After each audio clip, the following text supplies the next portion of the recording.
بسم اللہ الصلوۃ والسلام علی رسول اللہ۔ ایک سوال ہمارے پاس ہے کہ کیا یہ حدیث درست ہے؟ نبی کریم علیہ السلام نے فرمایا کہ جنت ماں کے قدموں کے نیچے ہے۔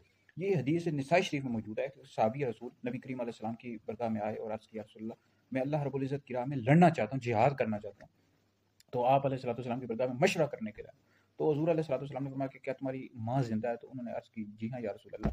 حضور علیہ الصلوۃ والسلام نے فرمایا کہ اس کی خدمت کو اپنے اوپر لازم کر لو، کیونکہ اس کے قدموں کے نیچے، یعنی ماں کے قدموں کے نیچے جنت ہے۔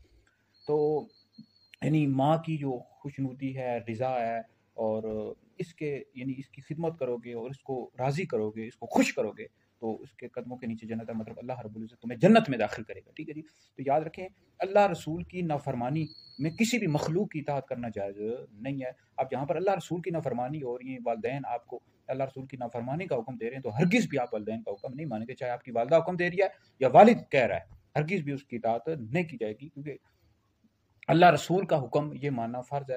اور والدین کا وہاں پر حکم مانیں گے کہ جہاں پر اللہ رسول کے حکم کی خلاف ورزی نہ ہو رہی ہو، مخالفت نہ ہو رہی ہو۔ مثال کے طور پر اگر کوئی والدہ کسی کو کہتی ہے کہ تم نماز نہ پڑھو، یا کہتی ہے داڑھی کٹوا دو، منڈوا دو، یا والد کہتا ہے اس طرح کی باتیں، یا پھر کہتا ہے کہ والد کہتا ہے، والدہ کہتا ہے، والد کہتا ہے یا والدہ کہتی ہے کہ تم ڈراموں میں کام کرو، فلموں میں کام کرو، گانے باجے گاؤ، تو یہ ایسے کام ہے کہ جو اللہ رسول کی نافرمانی کے کام ہے، تو اس میں ہرگز بھی والدہ کی اطاعت نہیں کی جائے گی، نہ والد کی۔ ٹھیک ہے جی۔ اسی طرح والد کا بھی بڑا مقام اور مرتبہ، ابن ماجہ میں حدیث موجود ہے، نبی کریم علیہ السلام نے فرمایا کہ باپ جو جنت کا درمیانی دروازہ ہے، چاہے تم اس کی حفاظت کرو یا اس کو ضائع کر دو، تو باپ کا بھی بڑا مقام مرتبہ ہے، والدہ کا بھی بڑا مقام مرتبہ ہے۔ لیکن جہاں پر اللہ رسول کی نافرمانی کا حکم دے رہے ہوں تو ہرگز بھی والدین کی اطاعت نہیں کی جائے گی۔ جہاں پر اللہ رسول کی نافرمانی نہیں ہے تو بالکل آپ والدین کی اطاعت کریں، ان کو راضی کریں، ان کو خوش کریں۔